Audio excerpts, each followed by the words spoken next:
Sir ಇದಕ್ಕೆ ನಮ್ಮ ಸ್ಥಳೀಯ ಕಾಂಗ್ರೆಸ್ ಶಾಸಕರು ಸರ್ ಭೇಟಿ ಕೊಟ್ಟಿಲ್ಲ ಅಂತ ಅವ್ರನ್ನ ಯಾವುದೋ ಒಂದು ವಿಷಯದಾಗ ಹೊಂದಾಣಿಕೆ ಸರಿ ಇಲ್ಲ ಸರ್. ಎಲ್ಲರೂ ಸ್ವಲ್ಪ ಏನೋ ಪಾರ್ಟಿ ಬಂದಾಗ ಎಲ್ಲ ಹೊಂದಾಣಿಕೆ ಇದ್ದೇ ಇರ್ತಿಲ್ಲ. ಪಾರ್ಟಿ ಬಂದಾಗ ಇದ್ದೇ ಇರ್ತದೆ. ಏನ್ ಪಾರ್ಟಿ ಬಂದಾಗ ಏನ್ ಪಾರ್ಟಿ ಇರೋದು ಯಾರು ಮಾಡೋದಿಲ್ಲ. ಇದ್ದೇ ಇರ್ತೀವಿ, ಹೊಂದಾಣಿಕೆ ಆಗಿರ್ತೀವಿ. ಆಮೇಲೆ ಒಂದಿಷ್ಟು ಅಭಿಮಾನಿಗಳು ಗಜಾನನ ಮಂಗಳೂರಿಗೆ ಅನ್ಯಾಯ ಆಗಿದೆ, ಏನು ಸಿಗ್ತಾ ಇಲ್ಲ, ಏನು ಕೊಡ್ತಾ ಇಲ್ಲ. ಟೈಮ್ ಬರ್ತದೆ, ಟೈಮ್ ಕಾಯ್ಬೇಕಲ್ಲ. ಬಹಳಷ್ಟು ಮಂದಿ ಆಕಾಂಕ್ಷಿಗಳದಾರ ಈ ತಾಲೂಕಲ್ಲಿ, ಜಿಲ್ಲೆಯಲ್ಲಿ. ಟೈಮ್ ಬರ್ತೈತಿ, ವೇಟ್ ವೇಟ್ ಮಾಡ್ಬೇಕು. ರಾಜಕೀಯ ಇಲ್ಲಿ 40 ವರ್ಷ ಇದ್ದವ್ರು ಇನ್ನೂ ಅರ್ಜಿ ಹಿಡ್ಕೊಂಡು ಹಂಗ ಹೇಳತ್ತಾರ. ನಾವು 40 ವರ್ಷದಿಂದ ಕಾಂಗ್ರೆಸ್ನಾಗ ಹೋದ್ರಿ, ಮೋಸ್ಟ್ ಸೀನಿಯರ್ ಅಂತ ಹೇಳ್ತಾರ.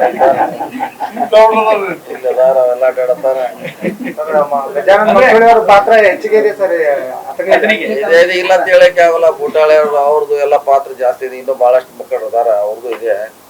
ಆದ್ರೆ ಇರೋದು ಲಿಮಿಟೆಡ್ ಅವಕಾಶಗಳು. ಸ್ವಲ್ಪ ವೇಟ್ ಮಾಡ್ಬೇಕು. ಅಂದ್ರೆ ಗಜಾನನ ಮಂಗಳೂರಿ ಅವ್ರಿಗೆ ಏನೇ ಅವಕಾಶ ಬರುತ್ತಾ ಸರ್?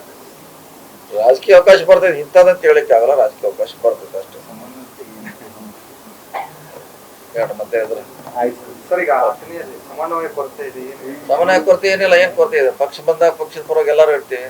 ನಮ್ಮ ಗುಂಪ, ನಮ್ಮ ಲೀಡರ್ಶಿಪ್ ಸಪ್ರೇಟ್ ಇದ್ದೇ ಇರ್ತೈತಿ. ಎಲ್ಲ ಪಕ್ಷದಾಗ, ಎಲ್ಲ ಜಿಲ್ಲೆ, ಎಲ್ಲ ತಾಲೂಕಲ್ಲಿ ಇದೆ, ಇಲ್ಲೂ ಇದೆ. ಅದು ನಿಮ್ಮ ಉಪಸ್ಥಿತಿ ಇದ್ದಾಗ ಶಾಸಕರು ಇರೋದು ಅದು ನಿಮ್ಗೆ ಗೊತ್ತೇ ಇದ್ರಲ್ಲ. ಅದು ಯಾಕಂತ ಮತ್ತೇನ್ ಹೇಳೋದು? ಯಾಕಂತ ನಿಮ್ಗೆ ಗೊತ್ತಿದೆ.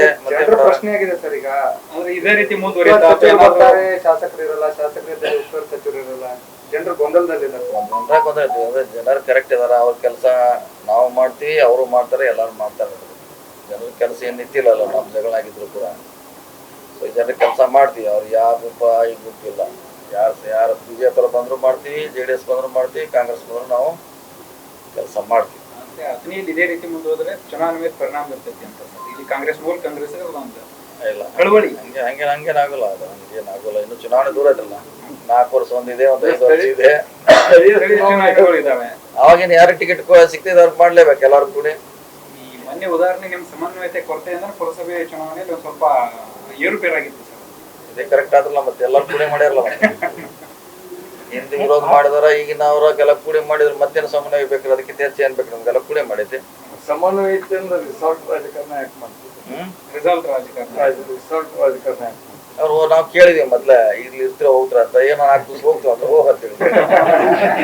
ಮೊದ್ಲ ಕೇಳಿದವ್ರಿಗೆ ಹೋಗೋದು ಅವಶ್ಯಕತೆ ಇದ್ರೆ ನೋಡಿ, ಇಲ್ಲ ಇಲ್ಲೇ ಇರಂದ್ರೆ ನಾವು 4 ಮಂದಿ ನಾವು ಹೋಗೋಣ. ಈಗ ಅವಕಾಶ ಆಮ್ಯಾಗ ಯಾರು ಕರ್ಕೊಂಡು ಹೋಗೋರಂದ್ರ ಅವ್ರ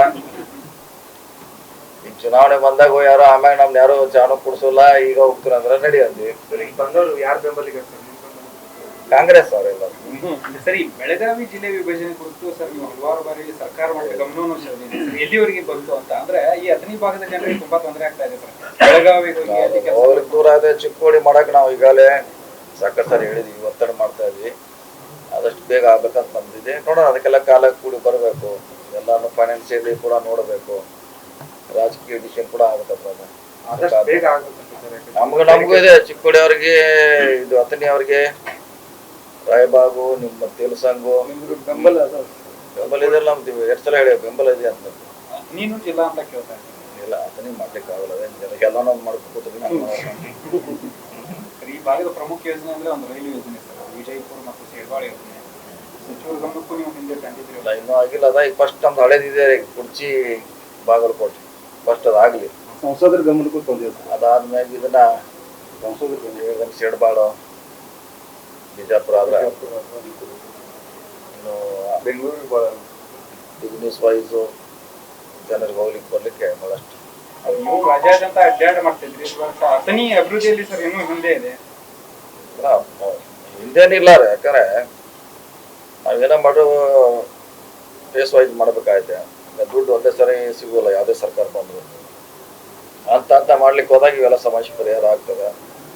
ಅವ್ರು ಇದ್ರಾಗಿ ತಿಂಡಿ ಹೇಳಿದ್ದಷ್ಟು ಮಾಡ್ಲಿಕ್ಕೆ ಪ್ರಯತ್ನ ಮಾಡ್ತಾ ಇದ್ದೀವಿ.